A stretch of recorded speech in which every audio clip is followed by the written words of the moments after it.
Nagulat ang CEO ng matuklasan na ang asawang kinaiinisan niya ay nagtatrabaho pala bilang waitress sa isang restaurant. Habang papalapit siya para magtanong, hinayla siya ng kaibigan sa isang tabi at pinayuhang manatili muna at manood. Nakita niya ang asawa na masigasig na nagpupunas ng mesa. Ang mga kamay ay puno ng kalyo at sugat. Ang eksena ay nagsimulang magbago ng pananaw ng CEO tungkol sa kanya. Ganyan na ang kalagayan niya, pero hindi pa rin humihingi ng pera sa akin. Kailan mo ba siya itinuring na pamilya? Ang kanilang kasal ay inayos ng pamilya. Akala ng CEO, napakakasalan lang siya ng asawa dahil sa pera. Ngunit ngayon nakikita niya na ang asawa ay mas gustong kumita ng pera sa sariling pagsisikap kaysa humingi sa kanya. Sa sandaling iyon, isang pulubi ang pumasok sa restaurant para manghingi. Ngunit itinaboy ito ng manager ng walang awa. Umalis ka na, pumunta ka sa ibang lugar. Hay, ibabalik ko ang pera. Ngunit ang asawa ay walang pag-aalinlangan na lumapit. Inalok ang pulubi ng upuan at sinabi sa manager na kamag-anak niya ito. Binayaran din niya ang pagkain para sa matanda. Hindi kita kilala, huwag kang magsalita ng ganyan. Lahat tayo ay maaaring malagay sa mahirap na sitwasyon. Halika, kukuha ako ng pagkain para sa iyo. Salamat.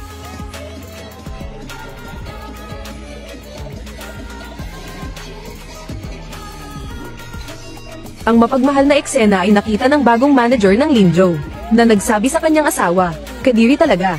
Hindi na ako makakain." Manager, hoy, bakit pinapayagan mong pumasok ang mga kadiring bagay dito? Paumanhin, matapang na tumayo ang asawa. Sinaway sila dahil sa pag-aalipusta sa matanda. Mahal, tingnan mo kung gaano siya kalamay. Kasama-sama sila ng pulubi. Sino ang tinatawag mong pulubi? Ang palda ko. Siya ang sumayro ng palda ko. Ikaw. Humingi ka ng tawad sa customer. Boss, wala akong kasalanan. Bakit ako hihingi ng tawad? Ito ay branded. Dapat bayaran mo ako ng 1,000 yuan. Naging makatwiran ka ba? Makatwiran. Mahal, tingnan mo kung gaano siya kahirap. Kaya mo bang bayaran? Kung hindi mo kayang bayaran, ano ang gagawin natin? Kailangan mong lumuhad at humingi ng tawad. Zuruofan, humingi ka ng tawad sa customer. Binibini, nagkamali ako. Luluhod ako sa harap mo. Hindi mo kailangang humingi ng tawad. Unang araw mo ng pagkikita. Ibigay mo sa kanya ang sweldo ko. Dalhin mo na. Ano ang silbi ng pera lamang? Nakakasira ng mood ko. Dapat siyang lumuhad at humingi ng tawad. Huwag kang masyadong mapang-api. Matigas ang bibig mo. Tatanungin kita ulit, mahal ba ito o hindi? Ang ingay nyo. Ang kalangitan ay hindi naiintindihan ang sama ng loob. Ang mga taong nagmamahal ay hindi pa rin makapagtagumpay. Ang paghihiwalay ay hindi maiiwasan. Mga 100,000 ang halaga nito.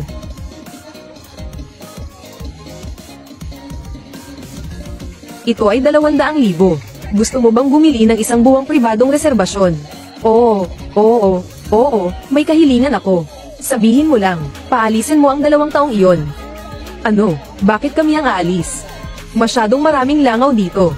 Kadiri talaga. Nakita ng lalaki na pinahihiya siya ng CEO gamit ang pera. Nawalan siya ng dignidad. Galit na kinuha niya ang bote ng alak at sinugod ang CEO. Ngunit mabilis na napigilan siya ng CEO. At mahigpit na ibinato sa upuan. Sa matinding galit at kahihiyan, mabilis siyang tumawag sa kanyang mga tauhan. Agad, daan-daang gangster ang dumating ng may pagbabanta. Nakilala agad ng may-ari na ang pinuno ay ang VP ng Timer Group. Ang buong kalye ay pag-aari ng Chunma Group. Isang salita lamang ng VP ay sapat na para magsara ang kanyang maliit na tindahan. Sino ang hindi yuyuko kapag nakita ang kuya ko? Oo, tingnan mo sila. Hindi na sila makapagsalita. Ha ha ha. HMPH. Simple lang. Humingi ka ng tawad sa kapatid ko. Kung hindi, babaliin ko ang mga binti mo ngayon.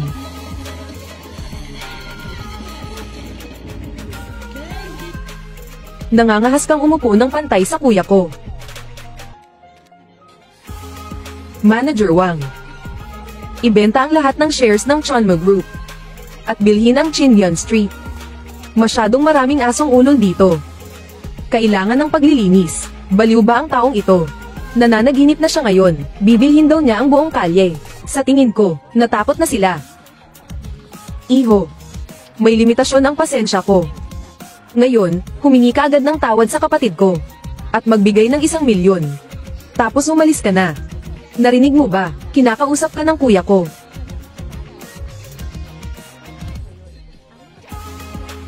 Hindi ako nakikipag-usap sa mga asong ulol. Ikaw. Ayaw mong uminom ng alak na inaalok. Ipapainom sa'yo ang parusa. Patayin niyo siya. Huwag kayong magulo.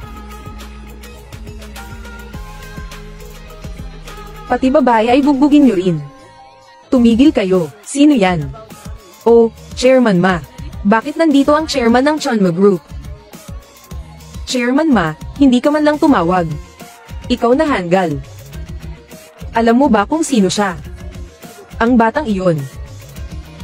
Siya si Young Master Long. Young Master Long. Young Master Long, patawad po, Young Master Long. Kuya, anong Young Master Long? Anong dapat nating ikatakot? Ang ating Chunma Group ay napakalakas. Tanga. Kung ikukumpara ang Chunma Group sa Long Group, wala tayong kwenta. Maging mahabagin po kayo. Huwag ninyong ibenta ang aming mga shares. Babagsak kami kung ibebenta ninyo iyon. Hindi alam ng mga tauhan ko ang ginagawa nila. Sino ang nang-insulto sa iyo? Parurusahan ko siya ng husto. Kinagat ng aso ang asawa ko. Ano sa tingin mo ang dapat gawin? Ikaw ba si Mrs. Long?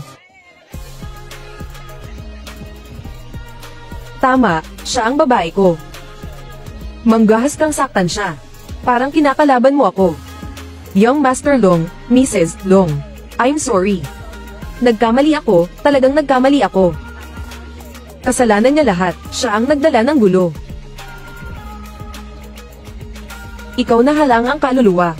Lalaki ka ba talaga? Papatayin kita. Walang hiya ka. Nagsilang ako ng mga anak para sa iyo. Tapos ganito mo ako tratuhin. Sinasaktan mo pa ako. Baliw na babae, nasuran ka na ba ng bait? Namimili ka ng away sa labas. Tapos sumasagot ka pa sa akin. Nagkamali ako, nagkamali ako. Papatayin ko ang sarili ko. Hindi ko nakita ang kahusayan mo. Mababa ang tingin ko sa mataas na tao. Young Master Long. Saan mo ako dadalhin? Sinabi ko na sa iyo na huwag magpapakita sa publiko. Sinabi ko rin, hindi ako alipin mo. Ako ay malaya. Kumakanta at nagsisilbi sa restaurant. Kung kulang ka sa pera, bakit hindi mo sabihin sa akin? Gagastos ka ba para sa akin? Bumili ako ng buong kalye para sa iyo. Ikaw ang gustong bumili nyon.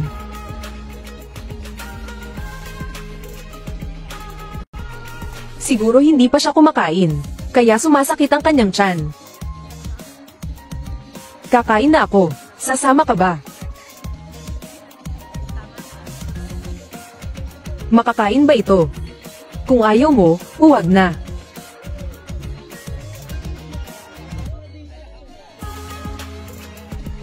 Sa sandaling ito si Young Master Long ay ang taong nasa puso ko.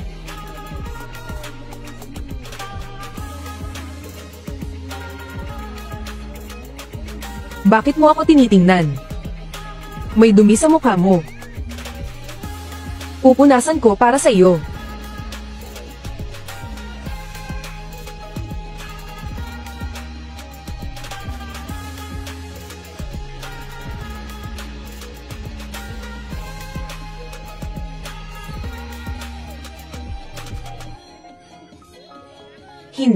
Hindi pwede ito. Hindi ako ang mahal niya. Churuafan. Magpakatino ka, hindi ako dapat mabihag. Kailangan ko pang pumunta sa ospital. Aalis na ako. Ano ba ang nangyayari sa akin? Bakit sa kanya, may espesyal akong pakiramdam?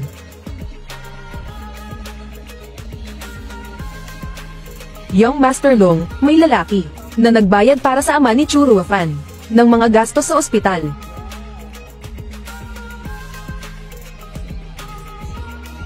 Kaya pala ang kanyang pagkadalisay, ay kunwari lang pala.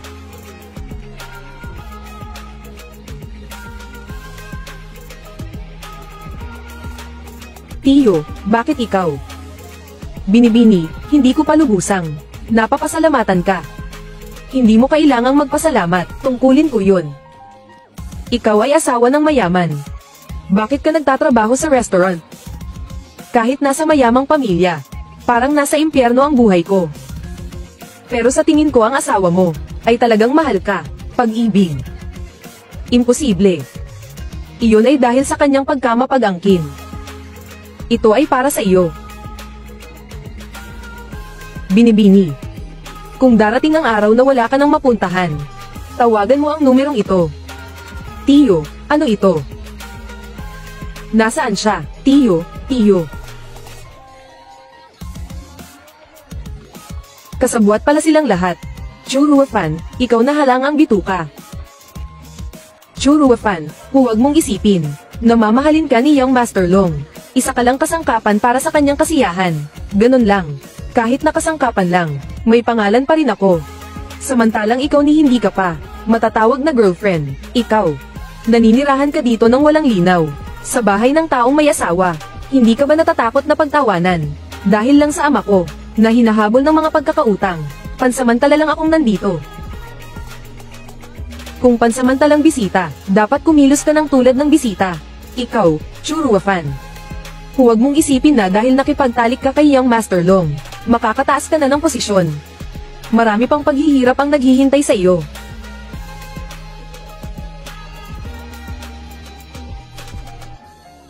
Bitawan mo ako. Zume, anong nangyari? Young Master Long, siya ang nanuntok sa akin. Churuafan, bakit mo siya sinaktan? Pumasok siya sa kwarto ko, para manghamon. Bakit ka pumunta sa kwarto niya? Young Master Long, sinabi ng katulong, na nasa kwarto siya, gumagawa ng mga bagay na hindi maganda. Kaya pumunta ako para siyasatin. Nagsisinungaling ka. Ano ang nakita mo? Nakita ko siyang yaon. Ano ito? Hindi ko alam ito. Ito ay sumpa na ginagamit sa aming probinsya. Espesyal na ginamit para sa mga kaaway. Na ginagamit, ano? Kaya pala lagi akong napapalapit sa aksidente. Ikaw pala ang nagpapahamak sa akin. Hindi ako. Nagsisinungaling ka pa. May saksi at ebidensya na. Churuafan, hindi ko akalaing ganito kakalupit. Young Master Long, hindi ako. Talagang hindi ko ginawa. Young Master Long, ako. Lumuhad ka at humingi ng tawad sa kanya. Wala akong ginawang mali. Lumuhad ka at humingi ng tawad kay Miss Cheng. Young Master Long, ayaw niyang umamin. Hayaan siyang magmuni-muni sa kanyang kwarto.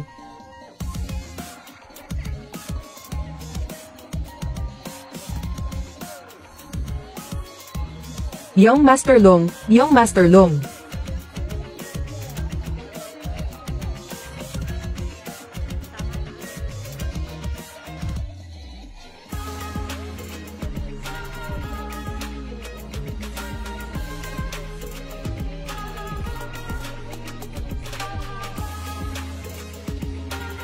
Baka si Cheng Zume ang gumawa ng voodoo. Kilala mo ang mukha, hindi ang puso. Siya, nailigtas niya ang buhay ko. Young Master, sigurado ka ba na siya ang nagligtas sa iyo? Lagi kong naririnig kay Mo Razhen. Hindi lahat ng naririnig mo ay totoo. Bakit hindi siya nagpapaliwanag? Young Master, papakinggan mo ba siya kung magpapaliwanag siya? Sa tingin ko talaga, may naglalagay kay Miss Chu sa alanganin. Sobrang advanced na ng AI deepfake technology. Baka pati ang video na ito ay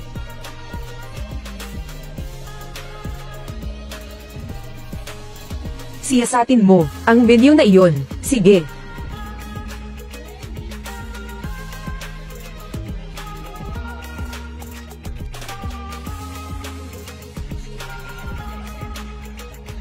Churuafan.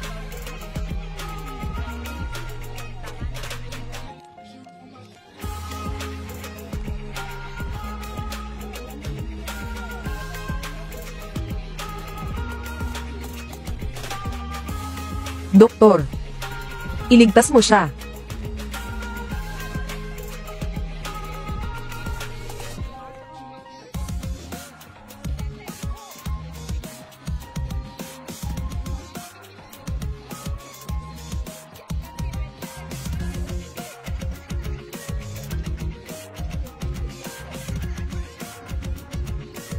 Young Master, bumalik ka muna at magpahinga.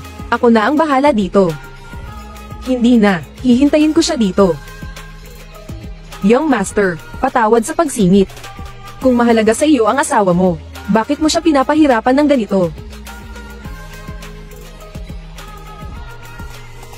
Kumusta na siya? Mayroon siyang malubhang sakit sa puso at tiyan. Para ganap na gumaling, ang kondisyon ng aming ospital ay hindi sapat. Hanapin ang pinakamahusay na doktor sa Amerika para sa kanya.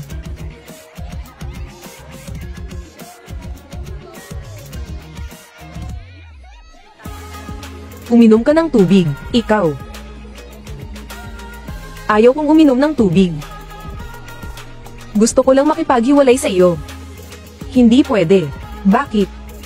Young Master Long, hindi mo ako mahal. Makipaghiwalay ka na sa akin. At sumama sa taong mahal mo. Ang pag-aayos ng kasal ni Grandfather. Ang kasal natin ay dapat tumagal ng. Iyon ay plano ng aking ama. Sa wakas inamin mo. Young Master Long, nagmamakaawa ako. Nagkamali ang aking ama, patawarin mo siya. Pero, hindi na kailangan naming dalawa, na ipagpatuloy ang pagkakamaling ito. Chu Ruofan. Ikaw at ang pamilyang Cho ang nagdulot ng kalituhan sa akin. Ngayon gusto mong tumakas ng walang pinsala. Sinabi ko na, kung kailan matatapos ang larong ito, ako ang magdedesisyon. Chu Ruofan, huwag mong isipin na dahil mabait ako sa iyo, makakapagbigay ka na sa akin ng mga kahilingan.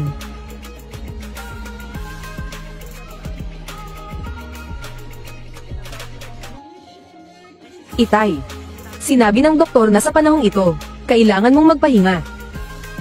Sino ba talaga ang nagbayad ng operasyon ko? Ikaw ay miyembro ng pamilyang Long na.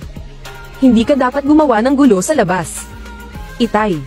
Hindi ganoon, bumalik na sa bansa si Mrs. Long. Sa handaan ng pagsalubong kailangan mong magpakabuti. Huwag nang magdulot ng kahihiyan.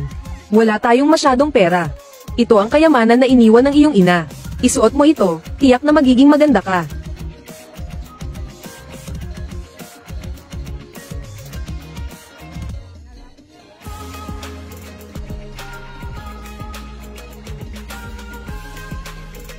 Matandang ginang, mas bumubuti ang kulay ng iyong balat, parang 18 taong gulang na dalaga.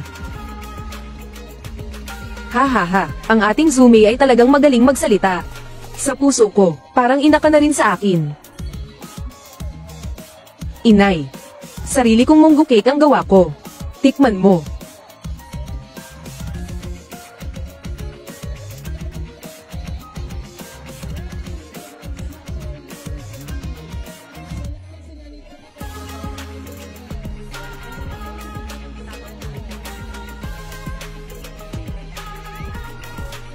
Nakita ko kanina, si Chu Ruofan sa kwarto. Sinusukat ang mga damit niya.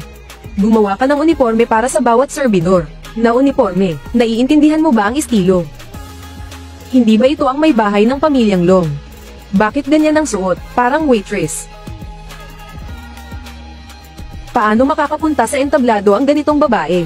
Sa tingin ko, mas mabuting tapusin mo na agad ang relasyon ninyo. Tignan mo ang mga taong ito. Nagdadala lang ng kahihiyan. Sa tingin ko, mas mabuting tapusin mo na agad ang relasyon ninyo. Ito ay itinatag ni Grandfather. Wala na si Grandfather, wala na rin ang iyong ama. Ikaw ang Long Group, ikaw ang ulo ng pamilya. Ang iyong kapareha, ay mukha ng pamilya Long.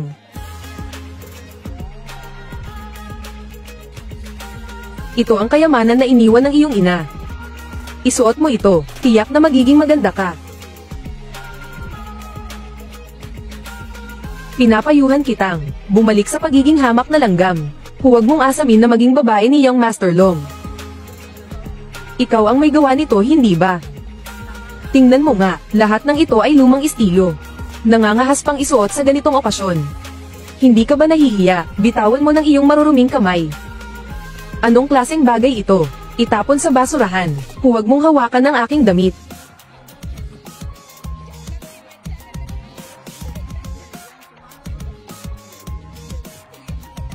Tumigil ka. Ano ang ginagawa ninyo?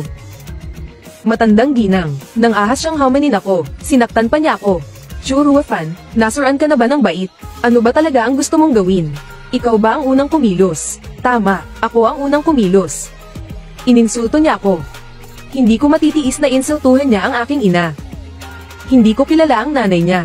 Paano ko siya may insulto? Nagsisinungaling siya. Kahit ano pa, hindi ka dapat nanakit.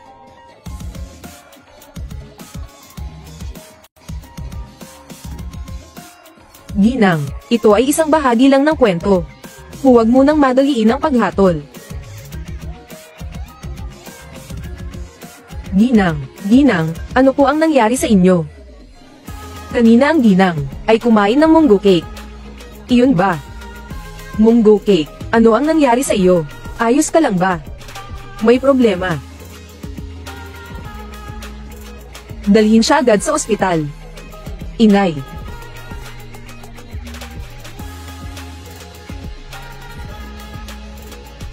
Doktor, kumusta na po ang ginang? Mabuti at napaaga ang pagdadala. Wala nang banta sa buhay. Ngunit sa naibugan niyang likido, nahanap namin ang amag sa cake. Ang munggo cake na ito, ay binigay ni Churuafan sa ginang. Nang ahas siyang bigyan ng ginang, ng pagkaing may lason. Young Master Long, hindi mo siya dapat palampasin. Hindi pa malinaw ang investigasyon. Huwag mo nang magbigay ng hatol. Master Tang, bakit mo? Laging pinagtatanggol ang babaeng ito. Gusto mo bang makialam sa mga usapin ng pamilyang Long? Inay, dapat kang gumaling. Kumusta na ang matandang ginang? Nang ahas kang bigyan ang matandang ginang ng pagkaing may lason. Hindi, ikaw ang may gawa nito. Nagsimula na ang pagkagat ng asong naipit. Alam ng lahat na ikaw mismo ang nagsabi na ikaw ang gumawa ng munggo cake. Natatakot ka na hindi ka makakalagpas sa pagsubok na ito. Kaya nagiging desperado ka na. Talaga pong hindi ako. Hulihin siya. Wala akong ginawang mali. Lumuhad at humingi ng tawad.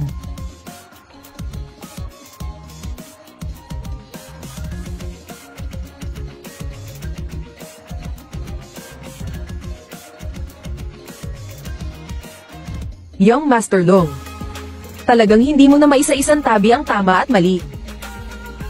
Gumawa ng mali tapos nangangahas pang magsinungaling. Narinig mo ba?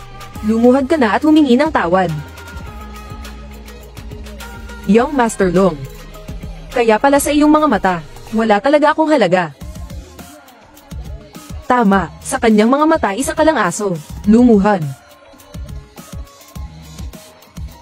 Luluhod ka o hindi?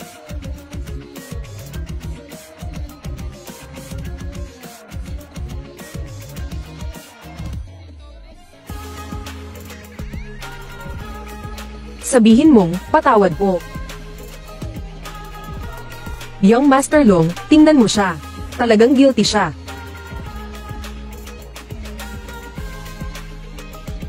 Umalis ka. Napaka-inosente mo. Talagang iniisip mo, nasa puso niya, may lugar para sa iyo. Hindi, sa kanyang mga mata, mas mababa ka pa sa langgam.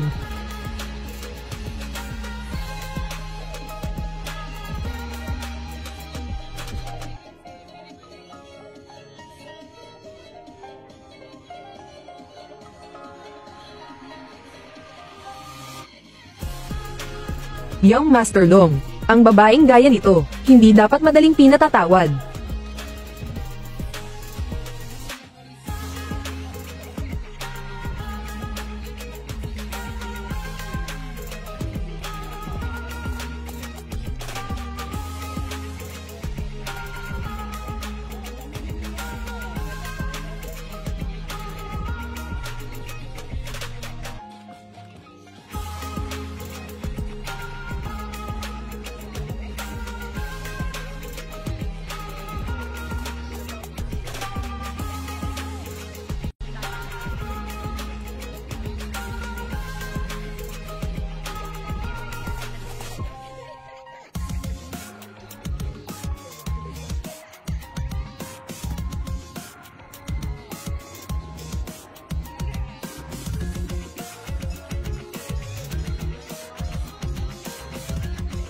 Bakit ikaw?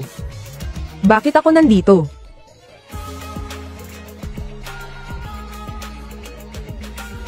Iniligtas ko ang buhay mo.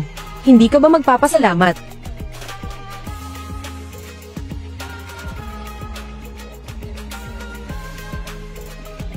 Salamat. Malubha ang pagdurugo ng iyong tiyan. Pinatawag ko rin ang personal kong doktor. Para tingnan ka, gagaling ka rin. Isang mayaman na may bahay, pero pinahirapan hanggang magdugo ang tiyan. Hindi ko talaga alam, paano ka naging mayaman na may bahay? Mayaman na may bahay.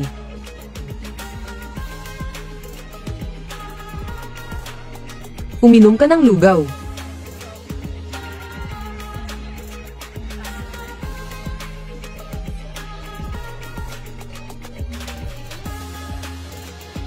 Isang taong tulad ko. Bakit mo ako tinutulungan? Simple lang, hindi ko gusto si Cheng Zumei.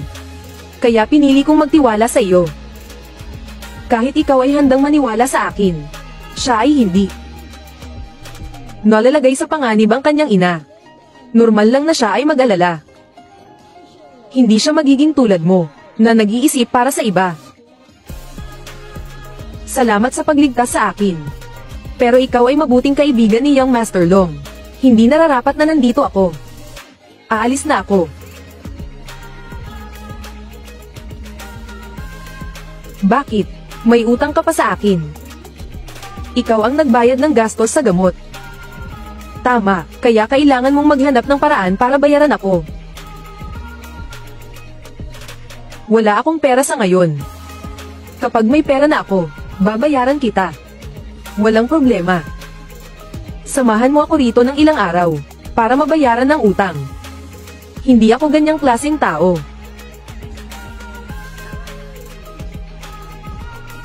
Mali ang iyong pagkakaintindi.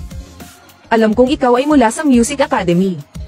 Sa ilang araw, si Deputy Mayor Lee ay darating sa aking bahay para sa isang handaan.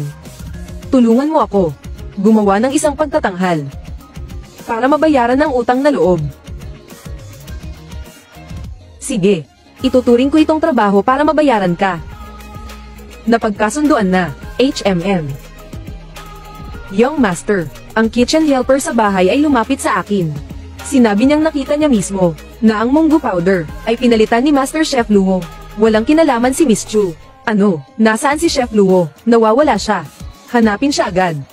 Alamin kung sino ang tunay na may sala. Sige, at saka, ano pa, ipasuri ko ang malaswan na video. Mukhang may tao na, planado ang paglalagay sa alanganin kay Miss Chu. Nasaan siya ngayon? Hindi ko alam. Paano mo hindi alam? Young Master, ikaw ang nagpaalis sa kanya. Hindi namin siya napigilan, Young Master. Young Master. Young Master Long, bakit ka nandito? Iyo, nandito ba si Chu Ruofan? Ilang araw na siyang hindi nagpapakita. Baka may nangyari. Young Master Long. Huwag mo siyang sisihin. Pinilit ko siya. Ano ang ibig mong sabihin? Noon ayaw niyang magpakasal sa iyo. Dahil alam niya, na iba ang mahal mo. Para sa kapakanan ng pamilyang Chu, pinilit ko siya. Young Master Long, ako ang may kasalanan sa iyo. Kailangan mo siyang tratuhin ng mabuti. Master Tang, handa na si Miss Chu.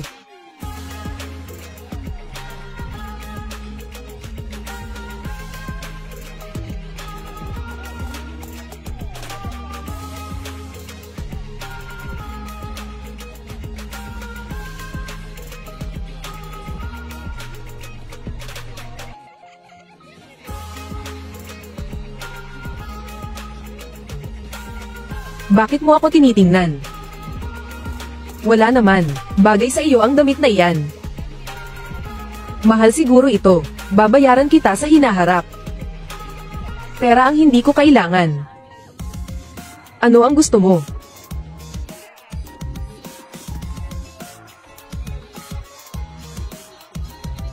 Hindi ko pa alam. Sasabihin ko sa iyo sa susunod.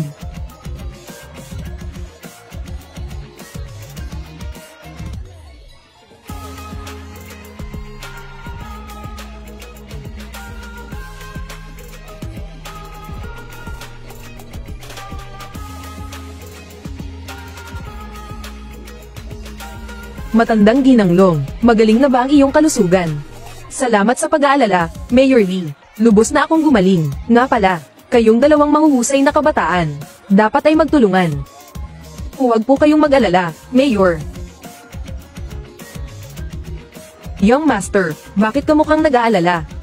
Wala naman, tinatawag natin si Miss Churuefan para kumanta.